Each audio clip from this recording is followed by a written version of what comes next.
SIMA UI tahun 2016 tentang sifat koligatif larutan. Larutan A dan B masing-masing dibuat dengan melarutkan sejumlah MgCl2 dan glikol dalam 1 liter. Jika massa kedua zat tersebut yang dilarutkan adalah sama, maka perbandingan titik didih larutan A dan B adalah. Nah, untuk menjawab soal ini kita harus tahu dulu di sini larutan A itu merupakan MgCl2 ya. Kemudian larutan B merupakan glikol ya. Glikol yaitu C2H6O4 di mana kedua larutan tersebut dilarutkan dalam 1 liter air gitu ya. Atau larutan tersebut terdapat 1 liter gitu ya. Jika massa kedua zat tersebut yang dilarutkan adalah sama, maka perbandingan titik didih larutan A dan B adalah. Nah, di sini kita peroleh informasi yang lain adalah massa kedua zat ini sama gitu ya. Artinya massa dari MgCl2 itu sama dengan massa dari C2H6O4 gitu ya. Nah, selanjutnya perbandingan titik didih larutan A dan B. Kita tahu hubungan antara perubahan titik didih dengan titik didih larutan adalah delta TB sama dengan TB larutan dikurangi dengan TB pelarut gitu ya. Kita mencari TB larutan ini ya. Nah, sebelum kita mencari TB larutan, kita harus mencari delta TB masing-masing gitu ya. Nah, yang pertama kita harus mencari delta TBA. Selanjutnya, kita harus tahu rumus dari delta TB itu adalah molalitas dikali dengan Kb dikali dengan I gitu ya. Molalitas itu sama dengan massa dari A ya. Massa dari A itu dibagi dengan MR dari A dikali dengan Kb. Nah, Kb di sini adalah Kb air. Nah, sebelumnya kita sudah belajar di soal sebelumnya, Kb dari air adalah 0,52 gitu ya. Nah, kemudian I-nya itu adalah faktor Van Hoff. Nah, di sini berhubung A itu adalah MgCl2, kita harus hitung dulu ya ionnya. Yang mana kalau I itu kan kita cari dari 1 plus N-1 alfa ya. N itu merupakan jumlah ion, kemudian alfa adalah derajat ionisasinya. Jumlah ion kita bisa hitung dari MgCl2 ini. Itu kalau kita ionkan jadinya Mg2 plus 2Cl minus gitu ya. Artinya ada 3 ion, di mana satu dari Mg2 plus, 2 dari Cl minus. Maka kalau kita masukkan dari rumus faktor Van Hoff-nya di sini, I sama dengan 1 plus N-nya itu tadi 3, min 1 alfa. Nah, alfa di sini itu merupakan derajat ionisasi. Berarti kita lihat dari ionnya di sini apakah dia itu mengion sempurna atau tidak. Itu dilihat dari ikatannya ya. Apakah ikatan ionik atau ikatan kovalen atau kovalen nonpolar atau polar gitu ya. Nah, ternyata di sini adalah ikatannya ikatan ionik. Derajat ionisasinya itu sama dengan 1. Jadi terdisosiasi sempurna ya. Artinya alfanya adalah sama dengan 1. Nah, kemudian berarti di sini I-nya ada 3 ya. Kalau dihitung, maka kita masukkan aja di sini 3. Nah, massa A itu sama dengan massa dari B ya. Tadi kalau kita tahu kan massa MgCl2 kan sama dengan massa C2H6O4.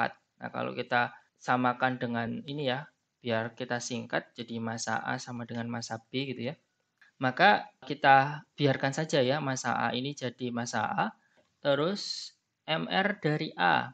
MR dari MgCl2 yaitu 95 kemudian dikali dengan 0,52 dikali 3 gitu ya. Nah, ini kita biarkan aja ya dengan nilai seperti ini biar tidak kita hitung dengan banyak gitu ya. Langsung aja kita masuk ke delta TB dari B gitu ya. Nah, delta TB dari B itu sama dengan massa B dibagi dengan MR dari B dikali dengan KB-nya, KB air ya, tetap yaitu 0,52.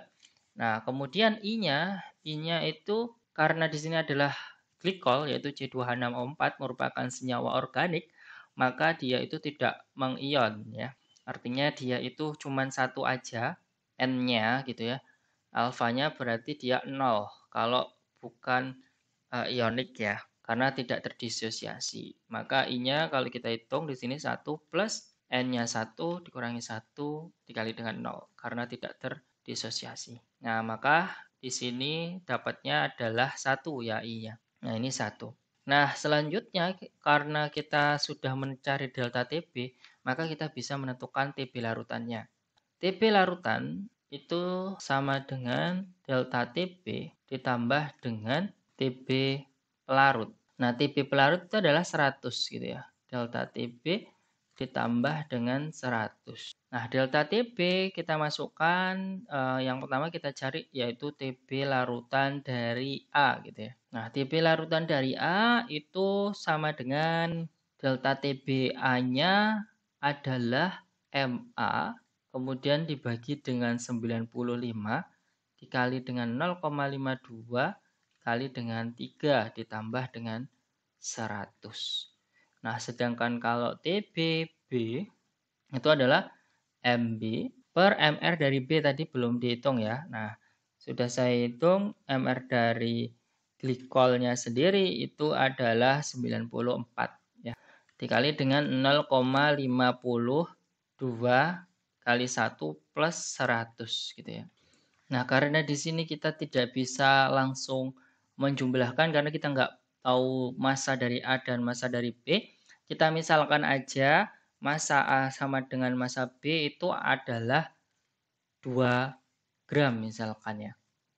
Nah, ini karena nggak diketahui kita misalkan aja, jadi 2 gram.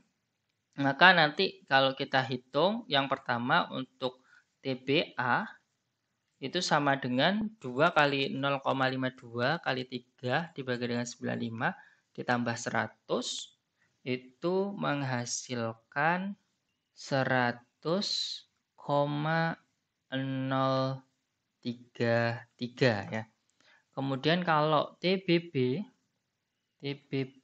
kalau kita jumlahkan semua tadi setelah dimisalkan juga yaitu 2 gram, maka 2 dibagi dengan 94, kemudian dikali dengan 0,52, dikali dengan 1, ditambah dengan 100, itu menghasilkan 100,011 gitu ya. Maka yang dicari adalah perbandingan titik didih larutan A dan B, yaitu TBA dibagi dengan TBB itu sama dengan 100,033 dibagi dengan 100,011 yaitu 1 ya. Nah, ini hasilnya. Jadi jawaban yang paling tepat itu adalah yang A gitu ya. Sebenarnya kita nggak perlu menjumlahkan TB pelarut ya, karena kan sama ya, sama-sama 100. Jadi kita bisa langsung masukkan delta TBA dan delta TBB. Nah, tetapi yang paling benar, cara yang paling benar adalah yang telah saya jelaskan ini ya. Baik, apabila ada yang ingin didiskusikan, silakan tinggalkan di kolom komentar. Dan apabila kalian menyukai video ini, mohon di like dan jangan lupa di subscribe. Terima kasih. Sampai jumpa.